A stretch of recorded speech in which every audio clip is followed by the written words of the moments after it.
I fear that what I'm about to say might come off either irreverent or even quasi-sacrilegious, but I've never liked the Beatitudes.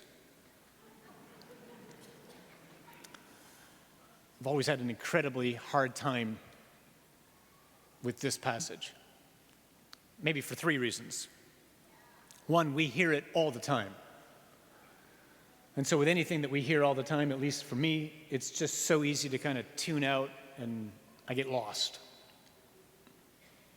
Second, because usually this is either translated poorly or it's explained poorly, which doesn't help. And third, maybe most importantly, maybe I'm just so sinful, I don't know that I want all these. I don't know that you do either. There's a couple of these that I relate to, but who here is really giddy about being insulted and persecuted?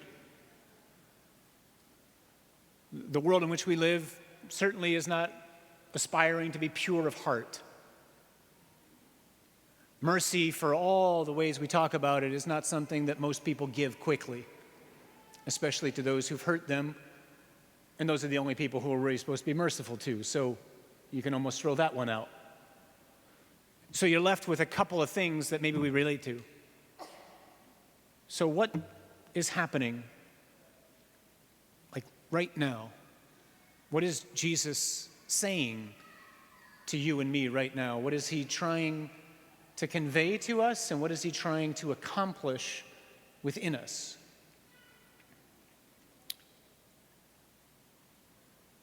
Part of the problem, again, as I mentioned, is just the way we translate this. So we've dumbed down a lot of this passage. It's more literally something like this. Jesus sat down and he opened his mouth and began to teach them, saying. It's like 3 times. He opened his mouth, he began to teach them, saying. We've reduced all of that to he began to teach them. But there's a reason why Matthew doesn't say it that way. He says it 3 times to reiterate something, like God is talking to me right now. That's what he's trying to convey. Because every time Jesus speaks, it's God addressing me one-on-one and addressing you one-on-one. And he sits down, because that's the position of a teacher in the ancient world, and he sits down on the ground because Jesus is Lord, and the earth itself is his throne. And so he's trying to tell us how to live.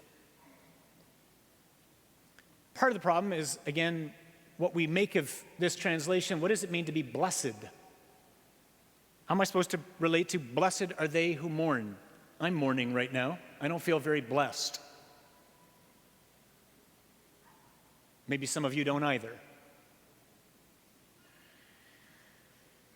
We hear blessed and we usually think something like a feeling, but that's not what Jesus is saying.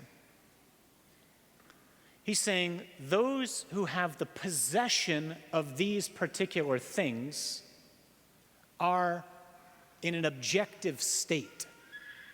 Doesn't have anything to do with feelings. God's not trying to tell you and me, hey, you should just feel really excited when you cry, or when people mock you because of the gospel, or if you don't have anything. You possess something, and because you possess this, you are in an objective state. It might actually be better translated as something like this. Those who have these things are on the way.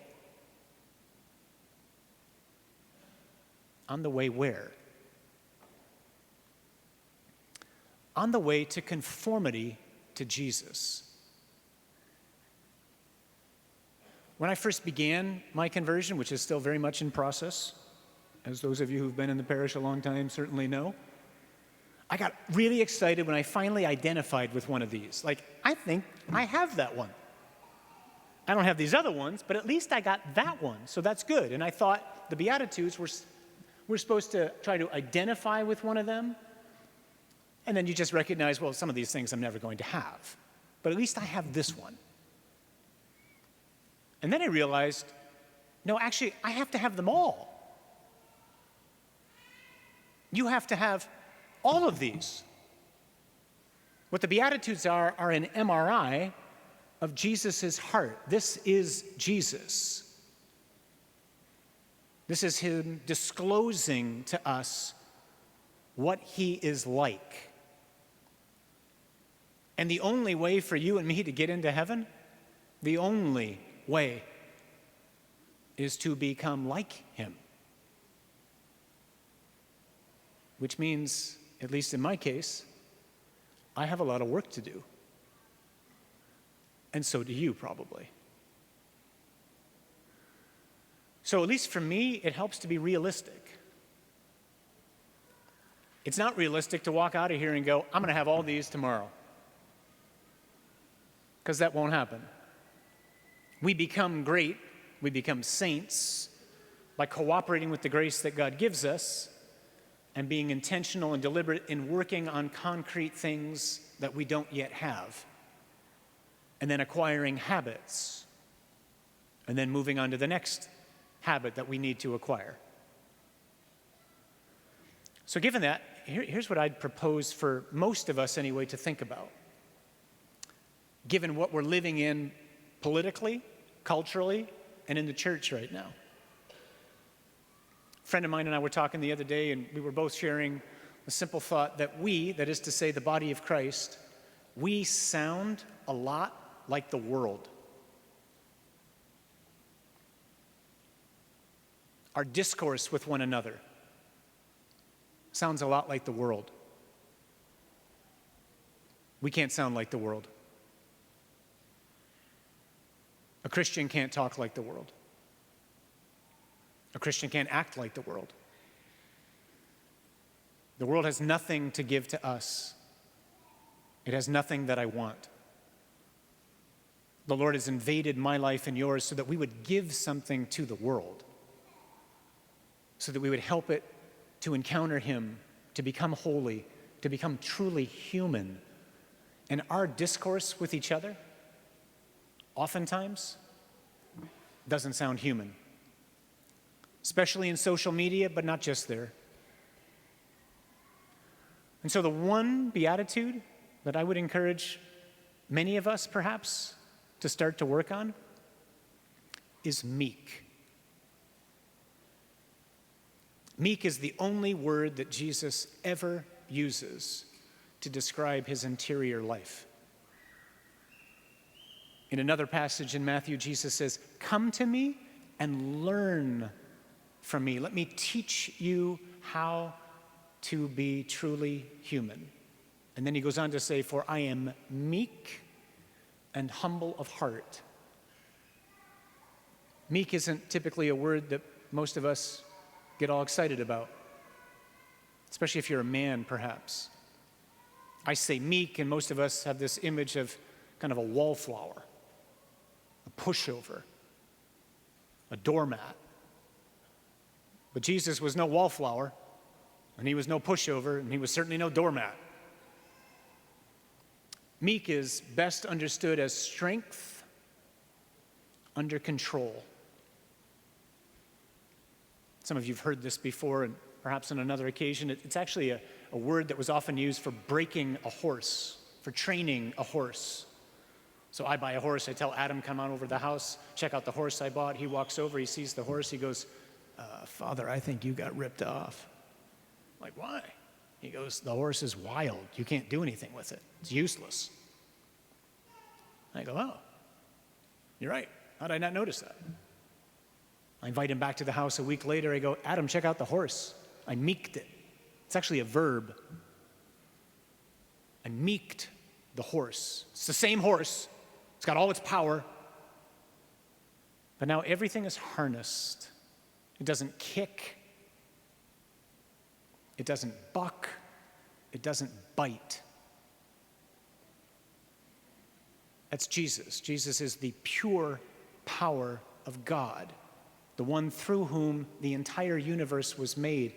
everything he ever does and he ever says, he does out of love. Do you? And do I? Is every word that comes out of your mouth uttered in love? Do you kick? Probably especially the people at home. Do you bite? If so, maybe tonight's a night just to say, Lord, here's the reins of my life. Just like a horse, if it could hand the reins to a master. Meek me. I don't want to hurt people. I don't want to snap. I don't want to kick. I don't want to bite. I want everything I do tonight, just tonight, that's enough to work on, to be done and said out of love. And if I wake up tomorrow, Lord, here's the reins. And meek me. And then as we acquire that habit, then we go on to the next beatitude, and the next beatitude, and the next beatitude. Here's the key. You and I can do this.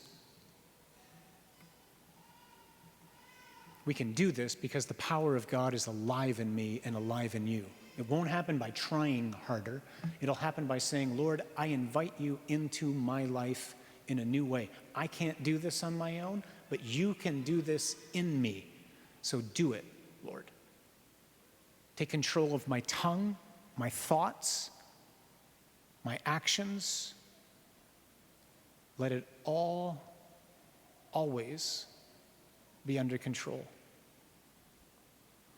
And as you and I come forward for communion tonight and we receive Jesus into our bodies, let's be conscious of what we're receiving. You and I are feasting on power.